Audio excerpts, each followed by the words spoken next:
গ্রহণ করবেন।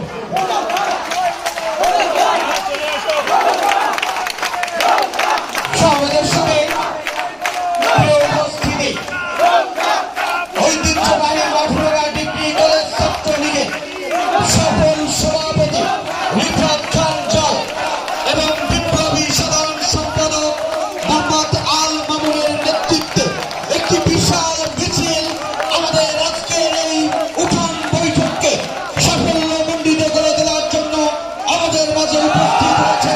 আমি ছাত্রলীগের সকল